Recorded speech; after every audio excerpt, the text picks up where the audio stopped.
The Nationals failed to sweep the Detroit Tigers yesterday, losing 7-2. But more importantly, Lane Thomas was wrongfully ejected, and the umpires, you got to fix it.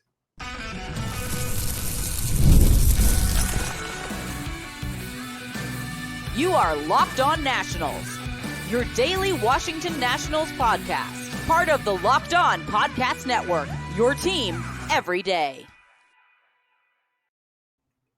And thank you all for making Locked On Nationals your first listen every single day, as we are free and available wherever you get your podcasts. And of course, you can check us out over on YouTube. Just search Locked On Nationals there. Hit that subscriber button. And of course, wherever you get your podcasts as well, whether that's Apple Podcasts, Google Play, wherever you can find a podcast, Locked On Nationals will be there for you. So make sure to search that up. Hit that subscriber button, drop a thumbs up, even drop a review if you would like. And of course, check me out over on Twitter at RyanClary11 and as well as the show page at LO_Nationals. For all your latest Nationals news and notes, make sure to check us out over on Twitter. Later on in today's show, we have a preview of the Marlins series. As the Nationals, you've got MacKenzie Gore going tonight against those Marlins. They still have yet to decide who's starting for the Marlins tonight, but we'll have that series preview for you. As the Nationals, they've owned the Marlins so far this year, so we'll discuss that and kind of get into what the Nationals could be down the road here over the next few days. So we'll have that preview in the third segment.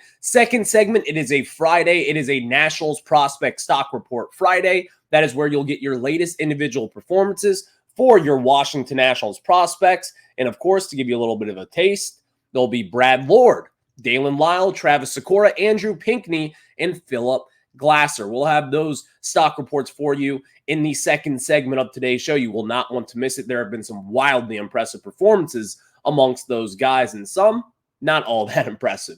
We'll have that preview for you and kind of get into some of the Nationals prospects a little bit later on in today's show. But we start off with talking about the Nationals having a good series against the Tigers overall. Yesterday, wet blanketed by a kind of a downfall, you could say, because Patrick Corbin was on the mound, and of course, he was actually pretty good. But today's episode is brought to you by Game Time. Download the Game Time app, create an account, and use code LOCKEDONMLB for $20 off your first purchase. And of course, terms do apply. So we get into it now with talking about the Nationals, and they failed to sweep the Detroit Tigers. And the Detroit Tigers are actually a pretty good team right now. They're on a similar kind of trajectory as the Nationals right now. They've got a lot of young talent they spent in years past. They've got Casey Mize on the bump yesterday, and he looked pretty damn good. And of course, Casey Mize, if you aren't familiar, was a former first-round pick, first overall pick, actually out of the University of Auburn. He kind of struggled to kind of get up into the majors, but he's kind of bounced around a little bit. Overall, he looked really good yesterday. He took advantage of a Nationals offense that was pretty much a little bit depleted, to say the least. And again, I think the moral of yesterday's game, if you're kind of getting into the storyline of what happened, Lane Thomas. That's what happened. We'll discuss that a little bit later on in this segment, but to first just kind of set the table for what happened in yesterday's contest, Patrick Corbin started on the mound. When you go into a Patrick Corbin start, you expect really not great things at this point. You just don't. That is the unfortunate truth. Well, in yesterday's game, he kept the Nationals in the ball game for 5 1/3 innings pitched, and what his total line was: 4 hits, 1 earned run, 4 strikeouts, and 2 walks. His season ERA is now down to a 5.84. Can you believe it? At this point, we've got a sub-6 ERA for Patty Cakes Corbin. That is incredible. Incredible for Patrick Corbin. A little bit of a snark there, you guys, you could say. But listen, when Patrick Corbin's on the bump, if you're telling me that he'll go 5 1/3, give up 1 earned run, a couple punchies, a couple walks, a few hits, I'll take that any day of the week. He kept the Nationals in the game. So, of course, I'm not going to sit here and say, well, Patrick Corbin, I mean, fine, he did something. Yeah, he had a good start. We expect you to have a good start every 5 days with the amount that you are paid. You're paid $35 million for this year. And of course, he wasn't even supposed to start in yesterday's contest, by the way. It was supposed to be a MacKenzie Gore day. So Patrick Corbin was kind of getting into it on short rest, I guess you could say. Well, he skipped his start previously. But still, you got to give it up for Patrick Corbin. You have to. At this point in time, there's really not many wins when it comes to Patrick Corbin. Yesterday was a win. If you're going 5+ innings, only give up 1 earned run, and again, we kind of went into yesterday's game thinking that Patrick Corbin's going to have to go 6-7 innings pitched in order for this Nationals team to win because they kind of depleted their A bullpen over the last few games. And as we saw, you don't have Kyle Finnegan, you don't have Hunter Harvey. You use them back-to-back days against the Tigers. They had a much-needed rest day yesterday. And now you get ready for a Marlins series at home in which you better win that one. So now you have Derek Law come in the game in the 6th inning, and he blew it. Simple as that. 4 earned runs, just was not good, gave up that monster home run. And then later on in that game, the storyline of yesterday's game, which we all know was the big, overwhelming development, was Lane Thomas being ejected. Lane Thomas. What was that? Not Lane. Not what was that to Lane. I'm talking about the home plate umpire, Emil Jimenez, the second-year ump in Major League Baseball. What a joke that was. Now, was it strike 3? Yeah, it tipped the zone. Whatever. Lane Thomas, if you aren't aware yet, if you didn't get to catch yesterday's game, I'm sure you've probably seen the headlines already. That's what kind of stole the show in yesterday's contest. When Lane Thomas was called out on strikes, he turned back to Emil Jimenez, the home plate umpire, the second-year home plate umpire, by the way, just looked at him and kind of put his arms up and said, nothing. Just kind of, didn't really argue the ball and strike, but you know Lane Thomas. You've watched the Lane train here for quite some time, just like I have. Lane Thomas is an ump. He does not argue with umpires. That's not his game. It's never been his game. He never really talks back. You don't see it a lot, and you rarely ever see it. So Lane Thomas turns around when it's called strike 3, in which it was a borderline call, we could say. It was a strike, technically, but still, it was not the best call. Lane Thomas puts his arms up. No hesitation whatsoever. Emil Jimenez, the home plate umpire, then ejects him from the ballgame. What was that? If you're a Tigers fan, if you're a Nationals fan out there, obviously, you pay to watch the players. Now, one thing with Major League umpires that I can say for a damn fact is you do not pay to watch an ump show. That was an ump show yesterday.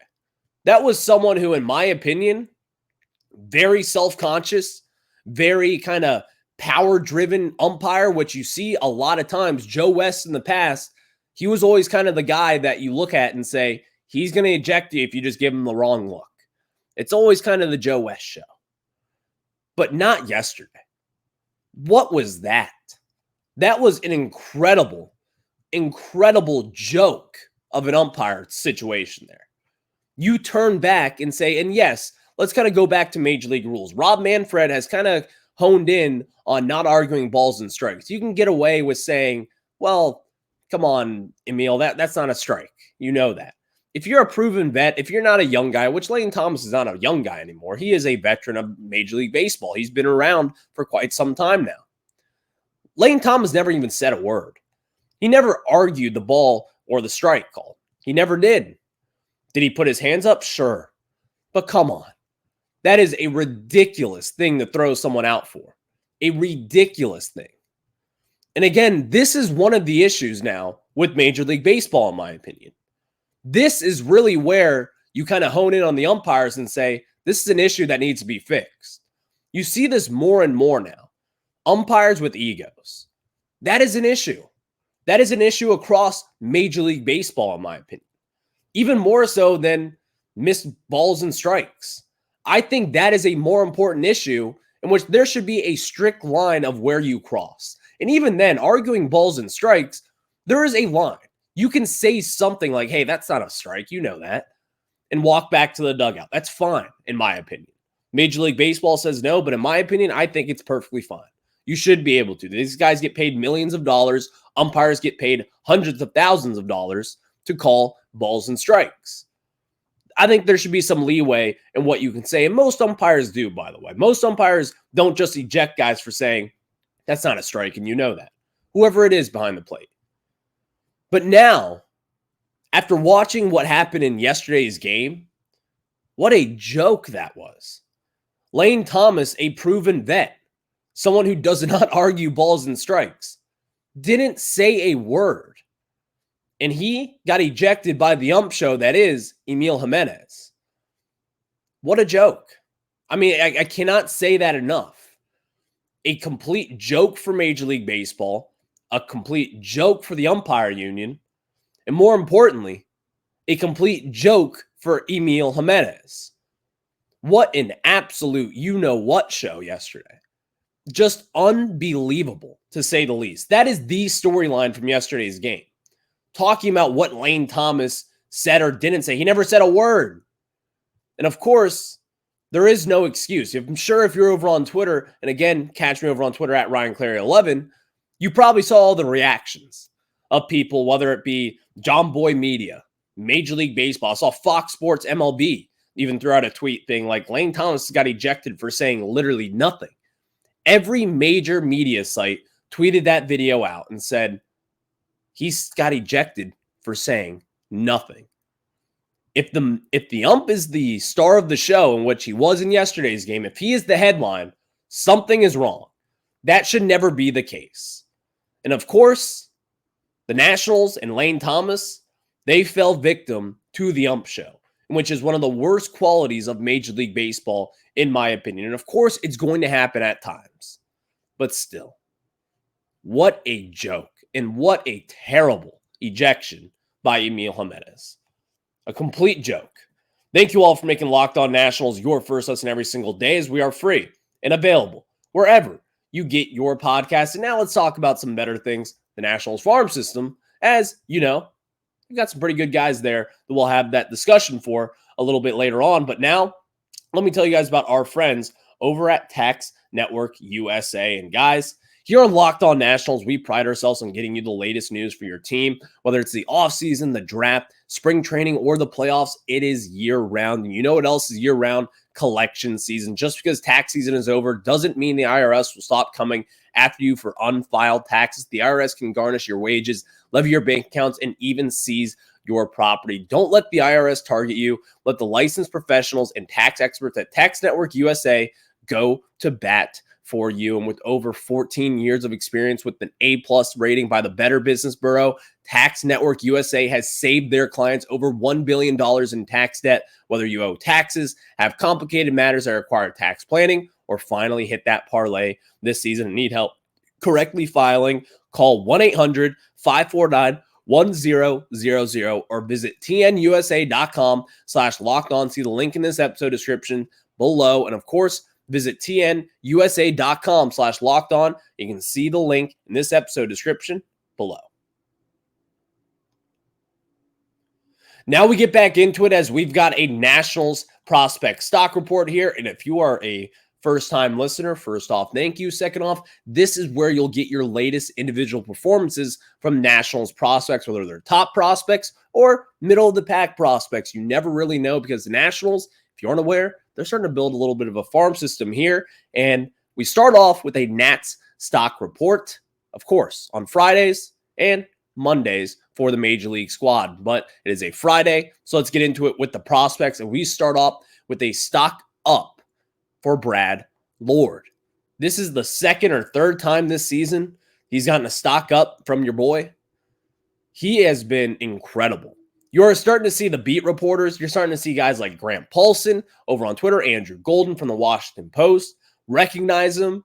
And of course, the Nationals, they've recognized his brilliance as well so far this season. Yesterday, Brad Lord in Harrisburg struck out 10 Bowie Bay Sox in 7 innings pitched, had 0 walks and 2 hits. And again, this kind of revelation of 2024 has been the way that the Nationals have been developing pitching.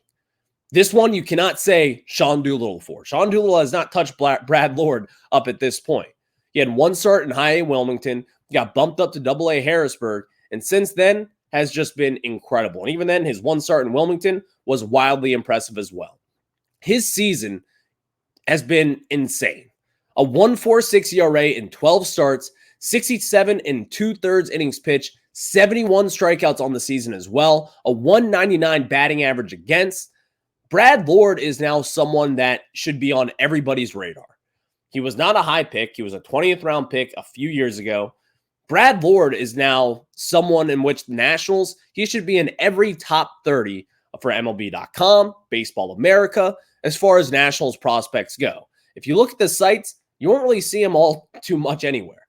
I don't know too much about his stuff. I haven't been able to see him in person myself. He's got a mid-90s fastball. I mean, he's having results right now that are pretty damn good. Brad Lord is someone I had no idea about going into 2023. You saw him pitch a little bit of decent baseball last year, but this year has really kind of when he has put it all together. If I'm the Nationals right now, I'm considering a lot of different things at this point. Is Brad Lord going to be someone who will be shipped up to AAA here probably anytime, any second? Maybe. I would see that happening at this point. Because again, all this guy is doing down in AA is shoving. Again, a 1.46 ERA and 12 starts on the 2024 campaign that includes 1 start in Wilmington. Brad Lord, you've got my attention. You're getting the beat reporters' attention. And I'm sure you've got Mike Rizzo's attention as well. So stock up for Brad Lord as he continues to kill it. Speaking of Wilmington, as we talked a little bit about them, second round pick back in 2021, Dalen Lyle, a stock down over his last 6 games. Dalen Lyle has actually had a really impressive season in Wilmington, which is a notorious, very hard park to hit in for power. But over his last 6 games, he's 2 of 16 with 8 strikeouts, 4 walks, batting 111 with a 4.15 ops in that time frame. Dalen Lyle has just kind of been fluttering around a little bit. You're not really seeing the power there. He's only got two singles rather, in his time over his last 6 games. So Dalen Lyle, I'm not overall concerned about it. We all think Dalen Lyle is a pretty heavy prospect and heavy hitting prospect in this system. I think he could probably be in AA Harrisburg maybe within the next month or 2 at this point, but he has been good. You like to see growth from Dalen Lyle. I think we have seen that this year. He's had some really good defensive metrics on the season, but I really want to see his bat kind of come into play. And you have seen that over the season, but over the last 6 games, you're only seeing 2 singles. He's walked 4 times, struck out 8 times. That is where it's a little bit concerning when you're striking out in half your at-bats over the last week.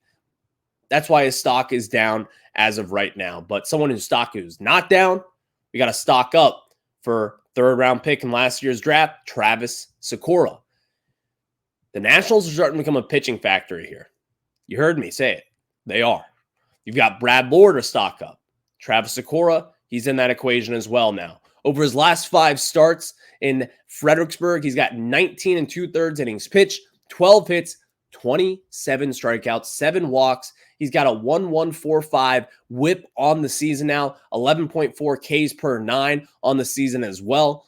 Travis Sikora is starting to come into his own. And again, this is a pretty mature pitcher, someone who throws in the upper 90s. He's got a nasty splitter that you've seen on display in Fredericksburg as well. You're starting to see him kind of come into his own here recently. And this is a young guy. He's 6'6", and I saw him in person, by the way, down at West Palm Beach when he was down there for spring training. He is a big kid. He is a confident kid. And he's someone that I think Nationals fans will probably kind of get to know a little bit more here relatively soon. I could see him being in Wilmington sometime later this summer, getting the bump up. He's been really consistent so far on the season, striking out a lot of different guys. His walk rate's a little bit higher, but again, he's kind of starting to hone in now in what he does best, and that is rack up strikeouts. And when you're talking about strikeouts, some people kind of overlook that, but if you're striking hitters out, it doesn't matter what level you're at.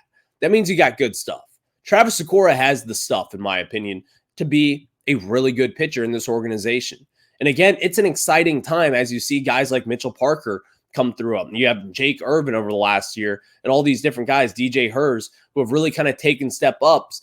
And Travis Sikora, in my opinion, has a ceiling that could be higher than any of those guys that we just listed. Again, he was signed to an above slot bonus in round 3 of last year's draft. It was kind of surprising to see him sign, in my opinion, but Travis Sikora, really good prospect, someone who probably would have been a first-round pick in just a few years from now when he originally was going to be going to the University of Texas. But Travis Sikora signed with the Nationals, above slot bonus in round 3, and he has been damn good for the Nationals. So Travis Sikora stock up.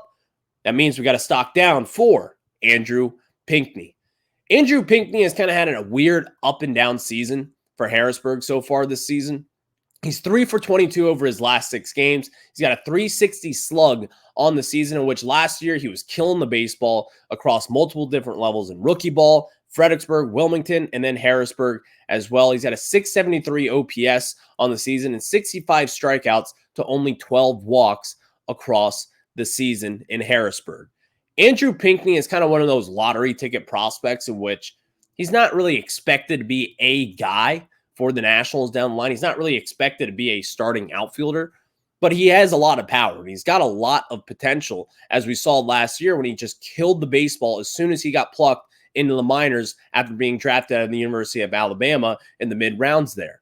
Andrew Pinckney has got talent. He can play defense. He's got a little bit of power. But so far this season, we have not really seen that power on display. You're not really seeing the extra base hit threat that he was just last year and what he was at the University of Alabama, especially last season. So Andrew Pinckney has been in a little bit of a slump over the last 6 games in the last week in total here. A 673 OPS on the season. Not great, not what you want to see, but still not overly concerned. He's got 65 strikeouts. That's the part where I'd like to see him cut back a little bit over on the season and only 12 walks, kind of be a little bit more selective at the plate. And I think you'll see a much better version of Andrew Pinckney. But stock up for Philip Glasser, a 2023 10th round pick at the University of Indiana. Over his last 22 games, he's batting .380, a .474 on base percentage, a .532 slug, and a 1,005 OPS, 1,005 OPS. That's 2 home runs, 13 RBIs, 6 doubles, and 5 stolen bases as well. Philip Glasser is not really on my radar to be a guy, but still, he has been really good so far. That is why he gets a stock up on the Nats stock report for prospects here on Locked On Nationals. So next, let's preview this Marlins series in the Nationals. You got 3 games here, and you've got some 3 good pitchers on the bump. And of course, you also got a former National starting against the Washington Nationals. We'll have that preview for you after we tell you guys about some of our very good friends over at Game Time. And guys, Game Time is simply the best. Game Time makes getting NBA Finals tickets even faster. And of course, not just Finals tickets, but MLB tickets as well. Prices on the Game Time app actually go down the closer it gets to tip-off. With killer last-minute tickets on all-in prices, views from your seat, and their lowest price guaranteed, Game Time takes the guesswork out of buying tickets. And of course, I can talk to you about Major League Baseball and how I walk up to Nationals games. When I'm on Half Street there, when you're walking by the bullpen, I open up my Game Time app last minute, and of course, I get some flash zone deals that I think you guys should take advantage of as well. I open it up just a few clicks away, and bam, I've got my tickets in hand, ready to walk in the park, and then I'm there for first pitch. That's why I love our friends at Game Time. And they're easy to find and buy MLB tickets. And for every kind of event in your area, you can do comedy shows, whatever it is, Game Time has got you covered. And their lowest price is always guaranteed, an event cancellation protection, job loss protection, and of course, others as well. And there's last minute deals. You can save up to 60% off buying last minute for sports, concerts, comedy, theater, and other deals. And their flash deals that we've already talked about here. You guys will want to take the guesswork out of buying finals tickets with Game Time. And of course, download the Game Time app, create an account, and use code LOCKEDONMLB for $20 off your first purchase. Terms apply. Again, create an account and redeem code LOCKEDONMLB for $20 off your first purchase. Download Game Time today. Last minute tickets, lowest price guaranteed. Thank you all for making Locked On Nationals your first listen every single day, as we are free and available wherever you get your podcast. And while we're at it, if you're already watching here or you're listening, check us out over on YouTube. Just search Locked On Nationals. Not for me. Do it for Locked On Nationals. Why not? Next, let's talk to you guys about the Marlins-Nats series. So, the Nationals and the Marlins, a tale as old as time. Over the last 2 years, the Marlins, for whatever reason, they had the Nationals number at home, on the road. It doesn't matter where they play. If they go across the sea and play against in London, the Marlins would have beaten the Nationals. You swept them earlier this season in Miami. Now you've got them at your place, and you've got a pretty favorable matchup tonight as MacKenzie Gore is on the bump. The Marlins have yet to announce a starter at this moment in time. But when you have MacKenzie Gore on the bump, who was supposed to start in yesterday's game against Casey Mize, in which would have been a pretty powerful pitching matchup, by the way, MacKenzie Gore is coming off like this weird fingernail issue. That was I bet it was probably like a hangnail or something. They pushed his start back to Friday, gave him an extra day of rest, had him probably get like a pedicure. I think that's what the fingers are. You get a pedicure or it's a manicure. I don't really know at this point. Unfortunately, I probably should know that, but I just simply do not. Sorry.